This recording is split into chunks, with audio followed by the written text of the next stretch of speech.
Boa tarde. Evangelho segundo o Espiritismo, capítulo 13. Que a vossa mão esquerda não saiba o que dá a vossa mão direita. Item 4. Os infortúnios ocultos. E o pessoal que for acompanhar pela internet, depois a gente vai colocar no YouTube, no canal Transmutação Renato. Isso eu lembro semana passada, semana que vem, trazer o QR Code para facilitar ali, só guiar a câmera, mas sempre eu tenho esquecido, tá no carro. Mas é só colocar Transmutação Renato no YouTube, aparece no canal. Os infortúnios ocultos. Nas grandes calamidades, a caridade se manifesta e vêem-se generosos impulsos para reparar os desastres.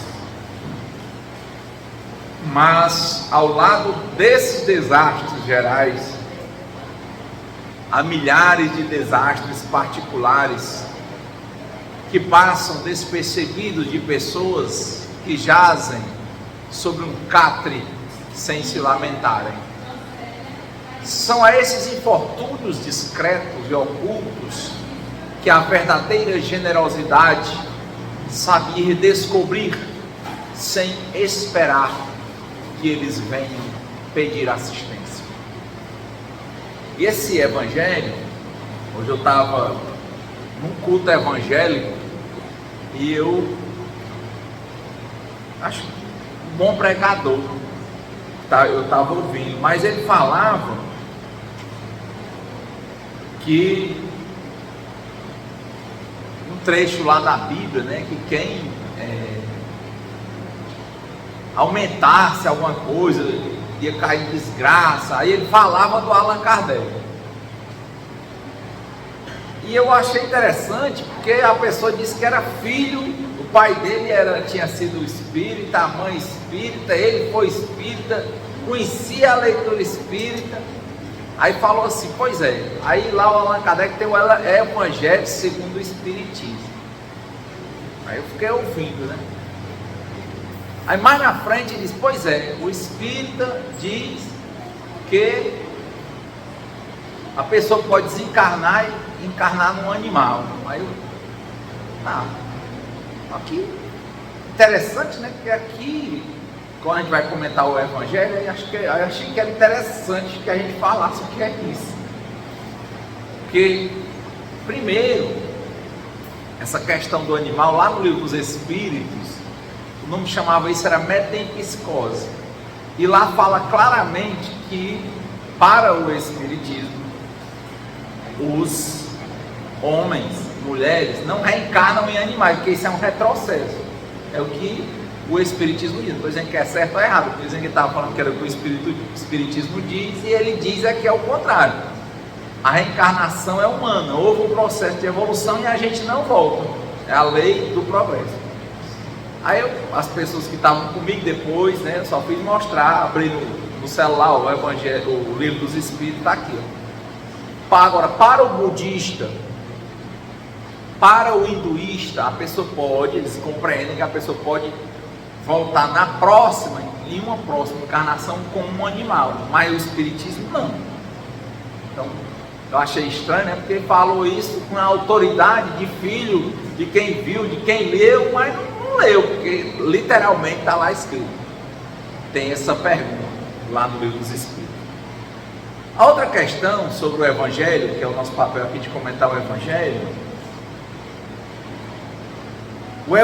segundo o Espiritismo, que está aqui nomeado por Allan Kardec, é sempre bom a gente lembrar. O Allan Kardec não escreveu Evangelho, nem reescreveu o Evangelho. Esse Evangelho que a gente está hoje, que a vossa mão esquerda não saiba o que dá a vossa mão direita, ele tem aqui o título, que é um trecho da Bíblia, e aqui são trechos diretos da Bíblia. O que vai acontecer? Comentários que foram dados em mesas mediúnicas dos Espíritos. É um comentário, é como eu estou aqui comentando, só que foi uma entidade com um médium psicográfico que fez na mesa. E depois o Allan Kardec, que estava nas mesas, juntou e fez um livro. Então o Kardec, até onde eu li, ele nunca sequer foi médium de comunicação, ele era um doutrinador. Então o Allan Kardec não escrevia, mas como ele era um escritor, ele juntou o material, organizou e publicou. E o nome dele não é Allan Kardec, né? Como ele já era um autor, professor de outros livros, o nome dele é Hippolyte Denisart Rivail. Ele recebeu uma comunicação numa mesa que em uma época o nome dele foi Allan Kardec. Então, para não confundir os dois autores, também não está se escondendo, para não confundir a produção do professor Hippolyte Denisart Rivail, nascido em Lyon e que morava em Paris, que era um contador, professor, gramático, matemático. Ele pega e lança essa obra com o nome Allan Kardec. Pronto, assim ele lançou o Livro dos Espíritos, em 1857, ele lançou o Livro dos Médiuns, o Céu e o Inferno, a Gênese e o Evangelho segundo o Espiritismo. Isso é o Pentateuco. E tem um pequenininho, um opúsculo que chama o que é o Espiritismo. Pronto, é isso aí, a obra do Allan Kardec. Então, se você pegar o Livro dos Espíritos, é um conjunto de perguntas e respostas. Por isso que eu estou dizendo, lá tem essa pergunta: uma pessoa reencarna num animal? Então é o livro base do Espiritismo. Diz não, porque é um retrocesso. Renato, você acha que é certo ou errado? Rapaz, aí não é comigo. Eu estou dizendo é que eu não posso dizer que o Espiritismo diz uma coisa que ele não diz. Ele diz o contrário, né? Agora eu gosto muito do Espiritismo, do Budismo, eu gosto da Igreja Católica, dos Evangelhos. Também li o Alcorão, não tenho muita propriedade de Alcorão, porque eu li o livro, é um grande comentário ao Antigo Testamento, o Alcorão. São trechos do Antigo Testamento comentados. Mas eu, como é uma religião fechada, eu nunca tive acesso de me aproximar, entendeu? Eu li a Torá, mas também eu não tenho muita aproximação com o judeu, eu não tenho como falar, não conheço muita cultura. Estive em Jerusalém, estive na Terra Santa, né? Li a Bíblia de ponta a ponta, Antigo Testamento, Novo, mas não dá para aprofundar. Mas tem que tomar cuidado para não dizer que uma coisa disse que ela não disse, né? Ou que o Espiritismo aumenta a Bíblia, que não aumenta.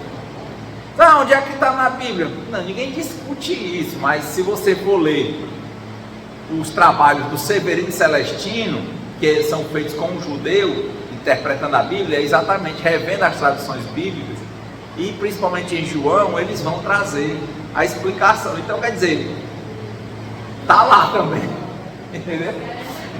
E dentro dessa perspectiva, né, eu achei interessante que do falante lá, no todo eu também gostei, que teve uma hora que ele disse assim, mas eu também não estou dizendo que é mentira não, ele falou, porque Deus pode tudo. Aí eu digo, é verdade, para Deus pode tudo. Então eu não duvido de nada, claro, mas o meu papel é acreditar em Deus. O sentido da vida para o espírita que eu compreendo é aprender, ser melhor do que você mesmo a cada dia, sem ter a pretensão de ser melhor do que ninguém. É isso. E aprender o quê? Aí eu caso com as palavras do Siri Prabhupada, lá do Hare Krishna, né? O sentido é compreender Deus e aprender a amar a Deus. Aí é que né? Porque só isso aí desmancha o nosso egoísmo. Quem já falou, o ego é bom. Você tem que se amar para poder amar e receber amor. Agora, egoísmo é quando você, ao invés de querer ser melhor do que você, que é um ego firme, é querer ser melhor do que os outros, é uma comparação. E o egocentrismo é você, pode todo mundo morrer, menos você. Quer dizer, você põe uma cerca que só você se protege. Então o ego é bom.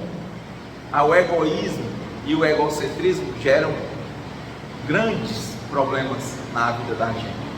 Então a grande finalidade é essa. Como é o nome, se é budismo, se é hinduísmo, Bom, acho que isso não importa. E a minha leitura, quando li esses livros do Allan Kardec, que são essas compilações, o que eu entendi foi que religião tanto faz. Um dia os espíritos entendem que haverá uma religião única e não sabem, não dizem que vai ser o espiritismo, não dizem isso. Então, a minha compreensão é que o espiritismo é mais uma investida do Criador para provocar a individualidade dos seres humanos, para eles melhorarem, para eles entenderem que a matéria é algo organizado para educar o espírito. Então tem gente que aprende isso na igreja católica, na igreja evangélica, tem gente que aprende sendo escravo, tem gente que aprende com tortura, porque está passando por uma tortura horrível num lugar e vira humilde, por uma guerra, por uma desapropriação, por um desemprego. A maioria das vezes a pessoa aprende mais na dor do que de outra forma. Então cada investida dessa, como o espírito é imortal, eu compreendo que é uma forma que Deus tem, como as línguas, as culturas. É só algo a mais que Deus procura achar uma fissura dentro do egoísmo daquela pessoa, sabe? Onde é que ele tem um espaço para que Deus se instale. No livro Boa Nova, Jesus disse: Pedro, o meu papel não é agradar todo mundo, Pedro. Eu vim aqui para tentar desenvolver o reino de Deus dentro das pessoas. Você já desenvolveu o reino de Deus dentro de você? É isso, Deus só procura uma brechinha para ele entrar. É só isso. Pode ser lá na sua casa, pode ser sem religião nenhuma. Eu entendo que pode, sim. Tem o passe aqui, mas quando você for estudar, você sabe que tem o autopasse. Você não precisa de um centro. O Espiritismo não trabalha com multidões. Ele não precisa atrair. Fala isso, os Espíritos falam isso. Ele não precisa atrair. Você pode ir em qualquer lugar. Como Jesus diz: onde tiver mais de um falando em meu nome, eu estou ali.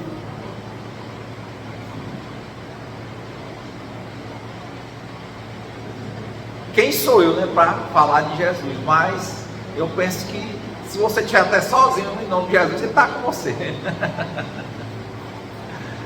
Então, esse é um ponto, né? O Espiritismo não está acrescentando à Bíblia. Você lê João, eles falam da vinda do Consolador prometido, hein? No Evangelho de João. É o Espírito de verdade. Ele fala desse jeito lá na literalidade da Bíblia. Então a partir daí tem as interpretações. E os textos de Kardec, apesar de ter o nome Evangelho segundo o Espiritismo, que alguns dizem que é o Evangelho de Kardec, não são trechos do Evangelho normal, comentados pelos Espíritos, só isso. Não tem nada a mais. Tá? Bom, então trecho de hoje, eu comecei lá falando sobre infortúnios ocultos. Mas é um pedaço do Evangelho do capítulo 13. Mas o Evangelho capítulo 13 começou assim, Marcos capítulo 6, versículos de 1 a 4. Depois vai ter Mateus capítulo 7, versículos de 1 a 4. Pronto, começa com 2, é assim que é o Evangelho segundo o Espiritismo. A maioria dos capítulos começa com um trecho bíblico e depois o comentário dos Espíritos. Então lá hoje, Infortúnios Ocultos é um comentário dos Espíritos sobre esses dois trechos do Evangelho. Olha o trecho: tomai cuidado de não fazer as vossas boas obras diante dos homens, para serem vistas por eles. De outro modo, não recebereis a recompensa de vosso Pai que está nos céus. Então, quando derdes esmolas, não façais soar a trombeta diante de vós, como fazem os hipócritas nas sinagogas e nas ruas, para serem honrados pelos homens. Eu vos digo em verdade que receberam a recompensa. Mas quando derdes esmola, que a vossa mão esquerda não saiba o que dá a vossa mão direita, a fim de que a esmola esteja em segredo, e vosso Pai que vê o que se passa em segredo dela vos entregará recompensa. Mateus capítulo 6, versículo de 1 a 4. Aí depois vem, Jesus, tendo descido da montanha, uma grande multidão de povo seguiu, e ao mesmo tempo um leproso veio a ele e o adorou, dizendo-lhe: Senhor, que queres? Se quiserdes aí, aliás, podereis me curar. Jesus, estendendo a mão, tocou-o e lhe disse: Eu quero, estás curado. E no mesmo instante a lepra foi curada. Então Jesus lhe disse: Guardai-vos de falar disto a alguém, mas ide-vos mostrar aos sacerdotes e oferecei o dom prescrito por Moisés, a fim de que isso lhes sirva de testemunho. Mateus capítulo 8, versículo de 1 a 4. Aí pronto, o Evangelho segundo o Espiritismo, capítulo 13, que a vossa mão direita não saiba o que da mão esquerda. O item 1 é esse trecho de Mateus, o item 2 é um trecho também de Mateus. Aliás, o 2. O 3 é onde começa o comentário dos Espíritos. E hoje, para nós, estamos no item 4, infortúnios ocultos. Aí, de novo, ele fala das grandes calamidades que acontecem, desastres, incêndios, mortes coletivas, mas tem uns infortúnios que ninguém vê, são infortúnios discretos e ocultos, que a verdadeira generosidade sabe ir descobrir, sem esperar que eles venham pedir ausência, pedir assistência. Aí ele vem e coloca aqui uma situação: quem é esta mulher de ar distinto, vestida de maneira simples, mas cuidada, seguida de uma jovem vestida também modestamente? Entra numa casa de sórdida aparência, onde é conhecida sem dúvida, porque à porta a saúdam com respeito. Onde ela vai? Sobe até a mansarda, que é a parte mais de cima, né? Lá na Europa é aquelas casas, não sei se vocês já viram, que tem um telhado e tem assim uma janelinha no telhado, né? Ali é a mansarda, é tipo o sótão. Só vai a mansarda. Lá mora uma mãe de família cercada de filhos pequenos. A sua chegada, a alegria brilha nesses semblantes emagrecidos. É que ela vem acalmar todas essas dores, traz o necessário, temperado com doces e consoladoras palavras, que fazem aceitar o benefício sem corar, porque esses infortunados não são mendigos profissionais. O pai está no hospital e durante esse tempo a mãe não pode bastar as necessidades. Graças a ela, essas pobres crianças não sofrerão nem frio, nem fome, irão à escola agasalhadas e o seio da mãe não secará para as criancinhas. Se há um doente entre eles, nenhum cuidado material repugnará. De lá, ela se dirige ao hospital para levar ao pai algum consolo e tranquilizá-lo sobre a sorte da família. No canto da rua, à espera uma viatura, verdadeira loja de tudo que leva aos seus protegidos, que visita assim sucessivamente. Não lhes pergunta nem sua crença, nem sua opinião, porque para ela todos os homens são irmãos e filhos de Deus. Terminada a excursão, ela se diz: comecei bem o meu dia. Qual é o seu nome? Onde mora? Ninguém o sabe. Para os infelizes, é um nome que não revela nada, mas é o anjo de consolação. E à noite, uma sinfonia de bênçãos se eleva para ela até o Criador. Católicos, judeus, protestantes, todos a bendizem. Por que ela se veste de maneira tão simples? É que não quer insultar a miséria com o seu luxo. Por que se faz acompanhar da filha adolescente?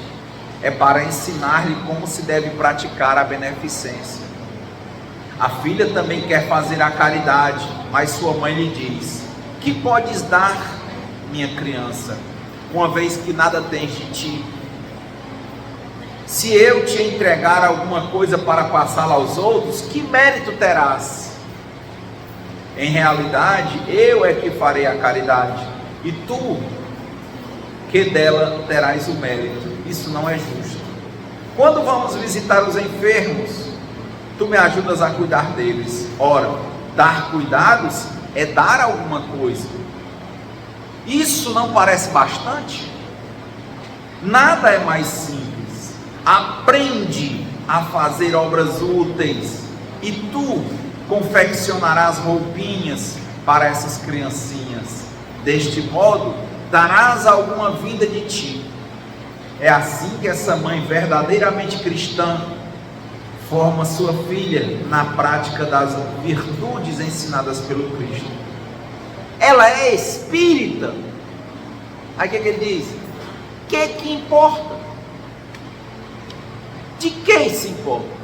Parece que ele estava combinado que eu ia falar com o texto. Que importa se é espírita ou não? Importa se você faz o que é bom, se você faz o que é correto. Importa o que é que você é. História do bom samaritano. Ninguém queria conversar com o samaritano, porque na Samaria é um povo invadido, e lá o judeu não se mistura com outro que não seja judeu, e as mulheres tinham sido estupradas, obrigadas a ficar com os homens invasores e tudo, e tinham filhos que não eram puros de sangue, então eles eram impuros. Aí o judeu não falava com o samaritano, mas na hora que o judeu precisou, o samaritano estava no ponto, e o outro judeu abandonou. Então o que é que importa se é judeu ou samaritano? O que é que importa qual é a religião? No seu lar é a mulher do mundo, porque a sua posição o exige. Olha como é interessante esse tipo de caridade. Tem gente que abre mão da própria vida, deixa de ser mulher do marido, deixa de ser amiga e mulher do marido, deixa de ser mãe e amiga dos filhos, e diz: não, agora eu vou só fazer caridade pelo mundo. O Espiritismo não prega isso. Aí a pessoa diz: não, eu não tenho nada em casa, agora eu vou ficar, não vou trabalhar, eu vou viver de fazer as coisas para os outros.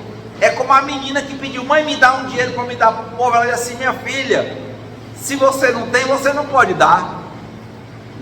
Você tem que construir, porque aqui é o mérito. Construa e dê. Se você não tem dinheiro, se você não tem recurso, então dê o serviço. Mas você querer dar, como diz, fazer cortesia com o chapéu dos outros, aqui não recomenda. Então você viu, a mulher sai para fazer caridade, leva a filha, vai com uma roupa simples, vai humilde, porque ela é de uma condição econômica diferente, mas acabado isso, ela volta para assumir o papel dela na sociedade. Olha aí, no seu lar é a mulher do mundo, porque sua posição o exige. E é interessante, a gente fala disso, eu compreendo isso, a gente tem que amar o mundo, porque tem gente que chega aqui e diz assim: se o mundo é a manifestação de Deus, como é que eu não vou amar o mundo? Aí a pessoa diz: não, agora me deixa essas coisas tudo aí, que isso aí, lá na colônia espiritual. Sim, meu filho, você não está lá ainda não, você tem que trabalhar, você tem que comer, você tem que cuidar do seu corpo, da sua família, das suas coisas. Aqui não prega nada disso. Prega que você cuide de si, cuide do que Deus lhe confiou, ame o mundo e no mundo. Mas agora, dentro do mundo, a gente sabe, existe um equilíbrio entre o material e o espiritual. É muito confuso, porque às vezes a pessoa diz que não quer ir pelo caminho mais fácil, mas é o mais fácil. Às vezes a pessoa vai, diz assim: eu não vou mais trabalhar, eu vou viver bem pobrezinho. Sim, mas você não tinha que trabalhar? Se você não for trabalhar, uma hora você vai dar trabalho. Você não faz a sua parte. Quem não se cuida, uma hora dá trabalho. Quem se cuida mal, uma hora vai dar trabalho a alguém. O bom filho é aquele que evita dar trabalho ao pai ou à mãe. Então como é que você desequilibra dessa forma? Não, é o espiritual. Então o espiritismo estaria pregando que você se matasse. Vai logo para o plano espiritual. Não é isso. Não é isso. Está aí o texto. Sair do momento dela de caridade, que ela fazia de mãe, no seu lar, é a mulher do mundo, porque a sua posição o exige. Mas ignora-se o que ela faz, porque não quer outra aprovação senão de Deus e da sua consciência. Um dia, porém, uma circunstância imprevista conduziu até ela uma das suas protegidas, que lhe produzia obras. Esta a reconheceu e quis abençoar a sua benfeitora, e ela disse: silêncio, não digas a ninguém que eu te ajudo. Assim falava Jesus. Aí o Evangelho, o que é que tem de atacável nisso aqui numa igreja evangélica? Acho que nada, a não ser que haja alguma incompreensão. Mas ninguém discute, né? Futebol, religião, mas a gente tem que compreender, saber, identificar, né? Não entrar em guerra, diziam os antigos chineses, né? O general vai para a guerra, mas ele não está em guerra. É isso. Você pode chegar, o povo brigar com você, você não é obrigado a pegar a bandeira, brigar com ninguém. A pessoa lhe chamar do que ela quiser chamar. Se você não tem uma ferida aberta, não machuca em nada. Mas se você tem uma ferida aberta, é bom você ir se cuidar, porque tem ferida, ferida tem que ser tratada de novo. Se não cuidar, cresce, vai virar uma chaga viva. Então é a questão do equilíbrio, eu acho muito interessante. Gosto de ver religiões, mas acho o espiritismo extremamente equilibrado nas coisas. Mesmo assim você vai encontrar irmãos aí completamente desequilibrados, dizendo que estão agindo em nome do espiritismo, mas aquilo ali é uma coisa deles. Eu não vejo macular a obra, não vejo. E mesmo fazendo errado por interpretação, ou erro por dificuldade na evolução, também não é de negar ninguém. Qualquer um faz, erra, cai. Jesus é misericordioso e levanta. Sempre eu falo, eu tenho reiteradas vezes falado daquele, o João de Deus, sim, não dá certo essa coisa, tá aqui, aí errou, não é nosso. Seu filho vai, comete um crime e vai preso, ele não deixa de ser seu filho, mas errou. E o que é que Deus faz? Conserta. Porque para o espiritismo, o que a gente tem compreendido é que é a questão do mérito. Se você bate, a porta vai ser aberta. Se você pede, você recebe. Você recebe conforme você dá. Se você dá amor, você recebe amor. Se você dá dor, você vai receber dor. Por quê? Porque é olho por olho, dente por dente? Não, porque Deus quer te mostrar como é que você deve se comportar. Ele ensina aos curiosos com conhecimento, aos demais, né, os amorosos com amor, e aos que são desafiadores com a dor, até ele baixar a crista. É isso. Não tem muito mistério nessa questão, é muito objetivo. Às vezes eu falo com meu filho, que tem 9 anos, e digo: olha, não fale assim com seu pai, com a sua mãe, porque Deus está vendo. Esse pai, você está me manipulando. Ele fala assim. Eu digo: olha, eu não sei como é o nome disso, mas o que eu vejo é isso. Se você não respeita, não honra pai e mãe, a gente vê, você está plantando, uma hora você vai colher, e a mão de Deus é pesada. Eu só digo isso. Mas não, é fato. Como é que você entende? Eu não sei, eu só quero dizer que está aí, a mão de Deus é pesada. Você viu aquele fulano, que é filho daquela moça que trabalha com a gente, está onde? Foi cometer um assalto, foi preso, está no Brasil, sofrendo. está vendo? Paga. Ou numa hora ou noutra, paga. Aí é a norma da reencarnação. Você paga nessa ou na outra. Paga como? Até aprender. Se você desonra qualquer coisa, você vai ter investidas da espiritualidade para você aprender a honrar. Se você aprender, passa. O problema é que quem faz não quer mudar. Aí é o livro há 2000 anos, né? O final do livro diz: o ser humano é um diamante bruto. Diamante é dos minerais mais duros que tem. Ele só aprende sendo lapidado, ou seja, é dor. Então Deus não quer te fazer dor. Mas quando você não compreende que Deus existe e quer ser Deus, e consequentemente não consegue amar a Deus, nem se amar e nem receber amor de ninguém, vai doer muito. Vai doer até você entender. Você vai chorar, como é que chama? Até não ter mais lágrimas para chorar. Não precisava, mas a gente é teimoso. A gente é incompreensível, a gente é ignorante, na maioria das vezes. Ignorante no sentido de compreender errado a natureza das coisas, não quer. Outro dia, eu estava numa palestra e tinha uma pessoa, era pouca gente, e tinha uma pessoa com celular. E a pessoa ficava e atendia o celular e falava e não sei o que, e eu não dizia nada. A outra, quando essa menina saiu para ir ao banheiro, a outra disse assim: rapaz, o senhor não se incomoda com o celular não? Eu fiquei olhando, que eu vejo, o pessoal reclama, de novo, cada um faz o que quer. Faça, dizia o Raul Seixas, né? Faz o que tu queres, pois é tudo da lei. Agora tudo tem preço. Na economia dizem, não existem almoços grátis.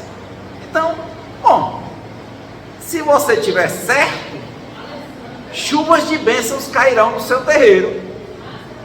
Se você tiver errado, você vai aguentar uma seca rigorosa.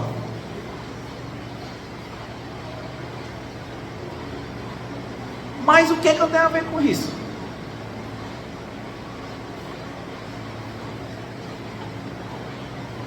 É o teu processo, não é meu. Aprendo muito isso nos codependentes anônimos, né? Viva e deixe viver, é um lema. Faça. Agora, eu tenho o direito, aliás, às vezes o dever, melhor falando, né? De te dizer, às vezes só dizer isso: olha, a vida é assim. Faz certo que dá certo, faz errado que dá errado. Bom, se você está certo, show de bola. É por isso que Paulo falava assim: olha, não queira se vingar, a vingança é do Senhor. Ou seja, Deus sempre toma as providências em qualquer coisa. Então, como é que é a vida, Renato? Eu procuro entender exatamente isso. O que é que Deus quer? Cada coisa que eu vou fazer, eu me pergunto: eu estou fazendo a minha parte? Eu vou sair daqui, provavelmente eu vou andar 25 km de bicicleta. Eu quero? Não. Mas eu entendo que vai fazer bem. É o pouco exercício que eu faço. Ontem eu já não fiz. Então eu acho que eu tenho que fazer? Eu faço. Às vezes chega o horário de 20%, você não quer vir. Quer falar? Às vezes você pensa que não vai falar nada, você não quer. Mas você pensa: poxa, eu acho que faz parte do meu processo, eu tenho que ir. E vou. Eu chego para estudar, eu leio no mínimo 2 horas todo dia, né? Eu faço, estou esperando aqui, eu boto aqui no cronômetro, 10 minutos, eu marco 10 minutos. Eu tenho 1 hora para leitura de trabalho e 1 hora para leitura espiritual. Então pronto, aí eu vou marcando desde que eu faça no mínimo 2 horas. E quando eu tenho mais tempo, eu crio um banco de horas, para quando eu não tiver, eu reduzir do outro, né? Às vezes eu tenho vontade de me enrolar. Eu quero botar o cronômetro para rodar e fica rolando ali, entendeu? Aí eu digo, rapaz, eu mesmo digo, ei, dê a pausa no cronômetro. Mas eu, para você ver, eu quero enrolar até a mim mesmo. Mas eu vou me moldando, porque eu digo, não, vou dizer para vocês, olha, eu adoro ler. Não, eu entendo que isso faz bem para o meu processo, ler boas coisas. Então, eu me forço aí, fazer exercício, tentar me alimentar melhor, é uma das coisas que eu tenho mais dificuldade. Gosto de, culturalmente, eu meio que como as emoções, né? Como coisas que eu acho que é bom, e me faz mal, é imaturidade. Quando eu li o livro Adictos a Romance Anônimos, muito interessante, muito bom, muito bom. Aí ele falava desse tipo de coisa, ele diz, olha, você gosta do que não presta porque você é doente, mental, emocional. Quando você ficar bom, aí você vai aprender o quê? A se afastar do que não te faz bem e vai gostar do que te faz bem. Essa é a questão. Então, se eu gosto de uma coisa que me faz mal, é porque eu não estou bem. Não é um problema da coisa. Eu tenho que me curar, ver e me cuidar. Aí na hora que eu ver e me cuidar,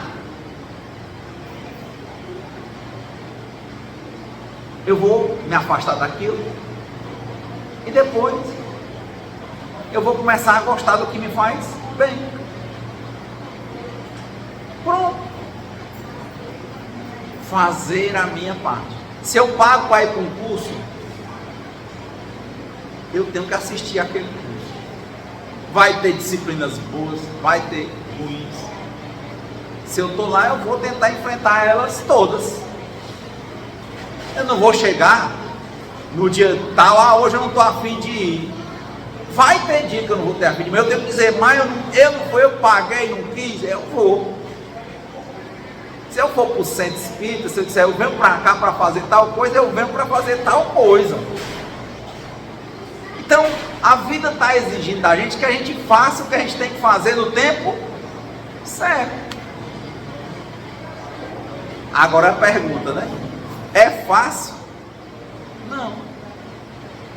Paulo, no Novo Testamento, tem bem umas 3 passagens que ele diz, eu quero fazer o certo, penso, sei o que é o certo, quero fazer, e quando vou fazer, faço o errado.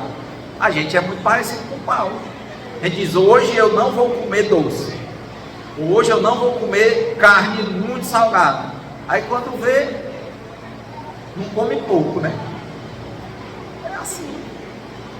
Hoje eu não vou falar com aquela pessoa tal, porque ela me faz mal, é um relacionamento tóxico. Aí de noite, tá assim, manda uma mensagem. Então o trabalho a cada 24 horas é a gente tentar fazer o que a gente entende que é certo. Só isso. Puxando para os infortúnios ocultos, é lógico que nós lá na frente, se continuarmos sabendo o que é o certo e fazendo o que é errado, e ainda achando bom, gostoso, a gente está plantando espinho. Lá na frente não dá para colher arroz. Lá na frente haverá infortunados ocultos que serão nós.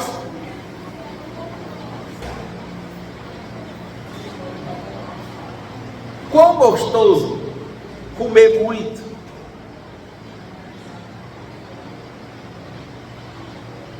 Mas comer muito tem muito a ver com comer as emoções. Virar um comedor compulsivo. E permanecer na ativa, sabendo que está errado e fazendo. Você está plantando e aguando um pé que vai dar um fruto que no mínimo é chamado diabetes. Vai aguando, bom, a bicha quando ela aparece, não vale nada. Aí quando do nada aparece um pontinho preto numa ponta de um dedo, arranca um pedaço. Aí quando começa, arranca um dedo, 2, 3, 4, 5, pedaço do pé, o pé, pedaço da perna, a perna. Não é assim não, diabetes. Uma muriçoca belisca, vira uma ferida, um negócio, né? Vai crescendo, meu amigo. Imagina aí, eu que vi um dia no Hospital das Clínicas, um cara jovem, processo de diabetes, aí arrancou o pé, no momento da recuperação do pé, ele também tinha tido muitos problemas de relacionamento, tudo é coisa que a gente vai plantando. Não, eu sou o dono do caripoço, eu sou macho, é assim, né? Preciso de você não, nem de você, beleza. Arrancou a perninha, quando saiu do hospital foi para casa. Um homem só, com um membro amputado, foi ficando muito tempo deitado, tem celular, tem não sei o que, pede iFood, pede não sei o que, mas quando começou uma coceirinha, uma escara. Uma pequena feridinha perto aqui da bunda. Sem cuidar, sem higiene, praticamente sozinho. Plantou, meu filho. A escária começou a crescer. Que eu cheguei no Hospital das Clínicas, que eu tinha levado meu pai há alguns anos, quando abriu assim o negócio, isso aqui dele, a bacia aqui, você via o osso. Ele, os gringos lá tomando morfina. O osso, quando ele virou aqui, o osso consumiu aqui a bunda dele toda. E sarar com o quê? Se a diabetes, a pessoa que tem diabetes não sara praticamente. É o cara rezar para ficar no hospital, porque sai de lá não tem com quem fica. Mas quando o cara era bonitão, dinheiro no bolso, não sei o quê, não pensa que tem outra coisa não. Eu sou advogado, eu sou médico, eu sou... Que conversa é essa? Começa a perder dedinho, aí o negócio anda. Então às vezes é muito isso, né? A gente vai plantando, aí vira um infortunado oculto, né, meu? Porque essa mulher está andando, cuidando dos outros, mas quanta gente não cuidou de si? E tem gente que reclama, porque espiritismo é meritocrático. Fez, recebeu. Não fez, recebeu também. Ora, mas só que é isso, plantou um espinho, não colhe rosa. Colhe espinho.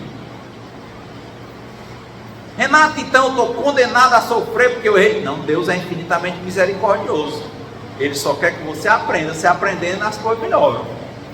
É o que diz o livro dos Espíritos. Por mais que eu não possa voltar atrás e fazer um novo começo, qualquer um pode agora escolher fazer um novo final. Muda, cara. Mas de novo, mudar, o diamante bruto não quer. É só sola, amigo. Porque o querer mesmo diz que quer, mas na hora de fazer não faz. Diz que vai ter paciência, mas na hora que tem qualquer problema não tem. Então, isso vai acontecendo. Os infortúnios ocultos, se a gente continuar fazendo o que a gente sabe que não é correto, plantando espinho, nós vamos ser os infortunados ocultos. Eu fico até às vezes refletindo, né? Porque os evangélicos chamam isso muito de legalismo, né? É porque você ficar querendo dar ordem na vida dos outros. Mas eu fico refletindo. Chegou um rapaz, eu estava tomando um café lá no meu tio ontem, aí chegou um cara jovem, aí ele ele ainda não estava, né? Eu olhei para as mãos, ele foi pedir uma ajuda. Eu olhei logo para as pontas dos dedos, se não era usuário de droga, né? Os dedos, os pés. Um jovem, saudável, forte. Aí ele disse, começou logo assim, não, você tem uma ajuda aí, você quer, porque eu sou filho não sei de quem, que minha avó, eu vivia com a minha avó morreu, e minha tia tomou minha casa, tomou não sei o que, PPP, e eu estou na rua, e ela fez isso comigo. Olha, eu estudei, foi dizer os colégios lá do bairro, que eram os colégios particulares, colégios bons, eu estudei no colégio tal, eu estudei não sei do que, não sei do que, não sei do que, aí eu disse assim, eu fiquei assim pensando, eu perguntei, então quantos anos você tem?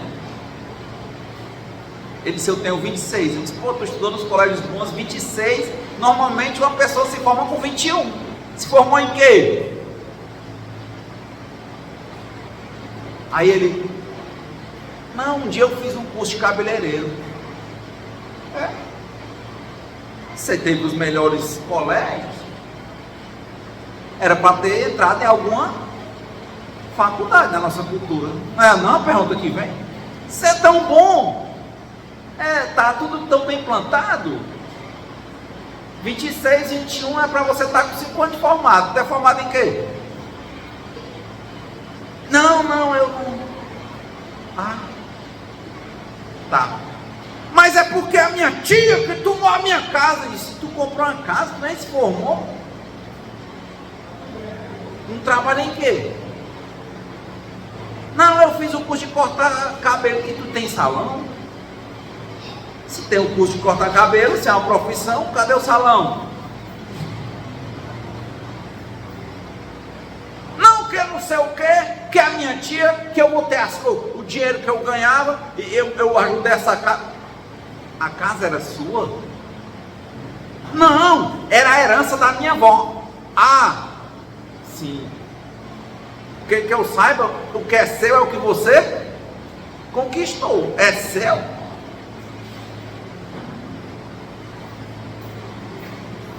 A pessoa para ter uma herança era para ela ter a honra de ser digno da herança, ou seja, não precisar dela. Você trabalha, já viram o caso que o pessoal se educa, tem a vida todinha, o pai morre, não mamãe, faça o que a senhora quiser, eu tenho minhas coisas, não preciso da sua casa, venda a sua casa mamãe, venha para cá e pega esse dinheiro, vai passear. Não é tão gostoso não, o filho poder dizer isso para a mãe? Mamãe não vai vender sua casa não, que nós vamos viver do que? Nós vamos morar onde? Olha, é outra ideia, né, meu filho? Então eu não queria, mas me vieram as perguntas. Ele estava muito aberto para falar. Meu tio foi dar um café a ele, deu dinheiro, deu um pacote de coisa lá para ele comer. E eu fiquei perguntando, né? Porque de novo ele está dizendo que estava desafortunado. E se eu estou desde ontem sem comer? Ele disse, tu tá... Aí eu perguntei, tu está sem comer? Desde ontem? Tô. Eu disse, mas tu não sabe que bem aqui, perto ali onde era a igreja dos remédios, as irmãs dão um almoço, dão um café. Não, elas dão um almoço, deram. Ah, então não é desde ontem, deu comer. Que eu vejo, eu sei que lá o pessoal faz fila ali naquelas irmãs, né, assim perto da igreja dos remédios, e elas dão uma comida pro pessoal. E ele estava a 2 quarteirões de lá. Não, poxa, é um acolhimento. Elas dão comida. Tem, acho que é o almoço todo dia. Acho que dava até um café um tempo desse. E tem vários. Mas é porque a ideia não batia. Mas com certeza ele está vivendo um infortúnio. Provavelmente esse infortúnio deve ser decorrente de quê? De alguma adicção. Geralmente há alguma coisa química, né? Mas a conversa, aí é um momento em que a gente vê perto, planta, colhe. A Renato disse, não, eu não tenho nada a ver, eu só estou dizendo que aquilo ali é Deus falando comigo. Se eu quiser voltar a beber, a consequência que eu for plantar é uma. Se eu quiser usar droga, a consequência está aí. Se eu quiser não trabalhar mais, a consequência está aí. Se eu não quiser estudar mais, a consequência está aí. Se eu não quiser mais fazer exercício, a consequência está aí. Se eu quiser comer o que eu quiser, a consequência está aí. Tudo está aí, o jogo está posto. Se eu for para a escola e não quiser estudar, a consequência está aí. Então a gente não tem verdades, mas tem coisas que estão muito objetivas, como dor, velhice, doença e morte, como plantar e colher. Como é que eu vou dizer que eu sou contra a meritocracia? É dando que se recebe, é perdoando que se é perdoado. É sempre assim. Não precisa mostrar nada, está lá. Aí do mesmo jeito que eu falei para o meu filho, né? Às vezes ele diz assim: pai, você sabe, né? Se você fizer isso, Deus está vendo. Eu digo: está certo, é bom que você me lembre isso. Porque ninguém é imune. Faça certo, que dá certo. Faça errado, que dá errado. Só isso. Tem muito mistério. Renato, quanta gente agora nos infortúnios ocultos estão aí, idosos, sozinhos,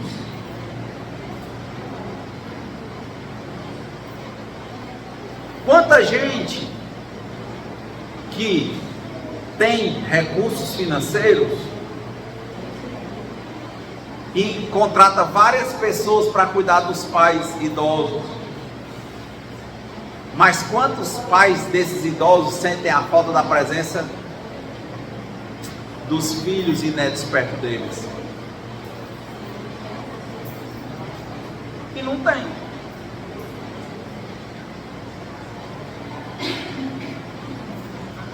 É gente que vai para o hospital, passa o dia todinho ajudando o gente doente, mas o pai e a mãe dentro de casa ele não faz.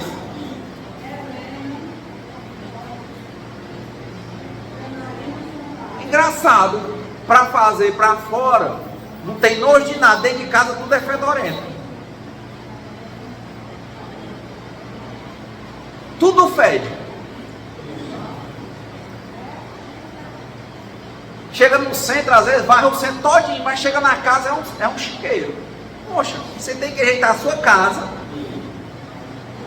E lá, quer ajeitar o centro, vai lá. É fazer as duas coisas. É bem bonzinho com todo mundo, mas o relacionamento com o marido ou com a esposa é horroroso, com os filhos é horroroso.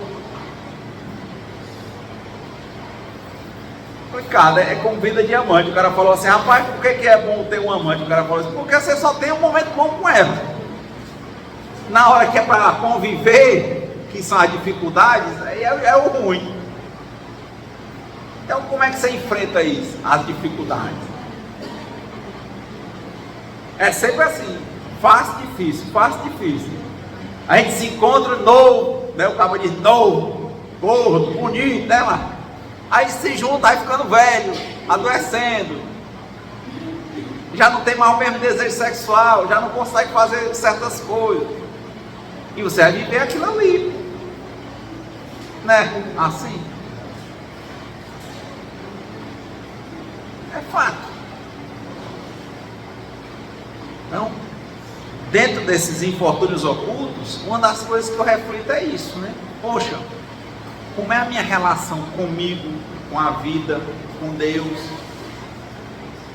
Como é que eu percebo essa questão do sentido da vida? Quantas pessoas estão aí? Por exemplo, semana agora, meu tio, com 84 anos, que há um tempo atrás aí, caiu, quebrou as costelas. Aqueles caras do interior, né? Aí ele foi, botou uma escada, subiu numa árvore de mais de 10 metros, subiu na escada, desceu da escada, subiu na árvore. 84 anos, foi poldar a árvore. Aí rapaz, ele disse: quando eu nasci, A parteira, quando me tirou, disse: é homem. Até hoje eu sou homem. Eu domino tudo, eu sei. Eu não caio porque eu sei.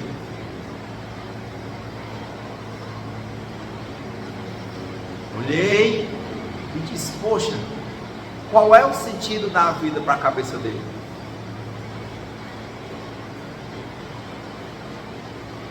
Será que o sentido da vida é ser homem, a mulher ser a mulher, chamativo, forte, cortador de tudo? Mas e quando a gente não tiver força para isso? A vida vai perder o sentido? Porque a verdade, ela é uma só em qualquer lugar. Mas quando eu escuto que o sentido da vida é estar aprendendo para compreender Deus e aprender a amar a Deus, eu sei que isso a gente pode fazer a vida inteira. Inteira. E não é fácil, porque você está ali e a sua cabeça fica sempre querendo uma atividade a mais. Você não sabe, no momento de contemplar, ter uma vida contemplativa. Fica ansioso, sabe? Não, tenho que ir para ali, tenho que ir para lá, eu tenho que ir para o pré-carnaval, eu tenho que ir não sei para onde, sei para onde, sei para onde. Se aquietar, rapaz. Não consegue. Não consegue estar bem. E não é um infortúnio, a pessoa fica uma impaciência. Outra ali, um casamento sólido, aí a mulher diz que estão tendo problemas relacionados à parte sexual. A mulher diz: eu vou, mais de 60 anos, eu vou deixar você, vou arrumar outra daqui para o fim do ano, vou fazer uma casona, vou casar até menino. Se aquietar, calma. Quer dizer, quer mostrar que o sentido da vida é como meu tio, com 84 anos, né? Sou homem, olha, mas não quero arrumar você. Calma. O sentido da vida não é esse, ficar mostrando que é homem ou que é mulher. O sentido da vida é a gente aprender isso, se relacionar com a gente, aprendermos todo dia, compreendermos a existência de Deus e aprendemos a amar a Deus. É isso, todo dia a gente está aprendendo. Aprender a viver a juventude, aprender a viver a velhice, aprender a correr na hora de correr e a parar na hora de parar, ouvir na hora de ouvir, falar na hora de falar. Não é fácil. Acho que todo mundo tem algum momento de experiência do que eu estou dizendo, de ficar impaciente. O que eu vou fazer agora aí? O pessoal até diz: olha, se aposentar morre. Porque está pensando que o sentido da vida é ficar fazendo isso. E quando você, se acontecer de Deus querer que você fique prostrado por 10, 20 anos? Meu pai já está com uns 8. Não conhece ninguém, não fala. É um momento de silêncio. Andar em Pau de Arara, ia para São Paulo, para Brasília, tá, não sei o que, parado. Você sabe viver o momento parado? Ou seja, você sabe se submeter à vontade de Deus, como Ele quiser? Ou você só, na hora que é para escutar, você quer procurar outra coisa, procurar um celular, procurar não sei o quê? Você sabe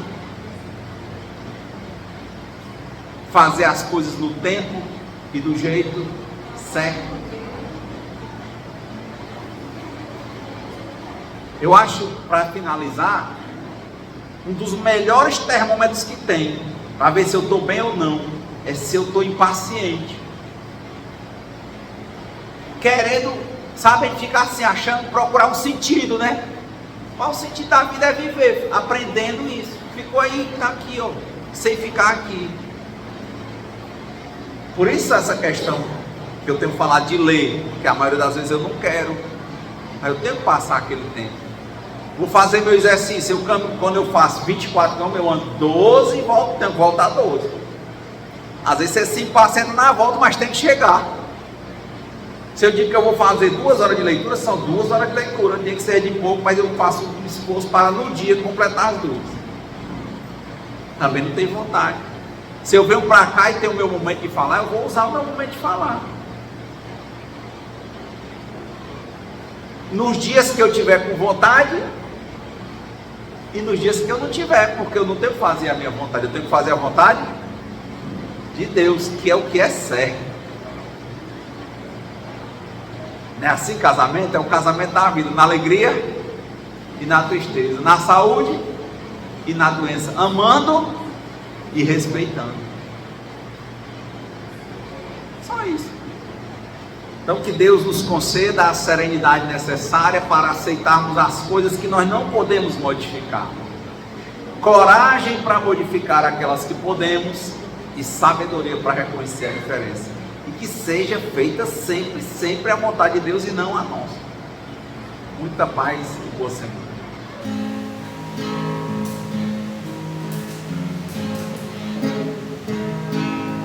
Quem espera que a vida seja feita de ilusão pode até ficar maluco ou morrer na solidão. É preciso ter cuidado pra mais tarde não sofrer. É preciso saber viver. Toda pedra do caminho você deve retirar. Uma flor que tem espinho você pode se arranhar. Se o bem e o mal existem, você pode escolher. É preciso saber viver. É preciso saber viver. É preciso saber viver. É preciso saber viver.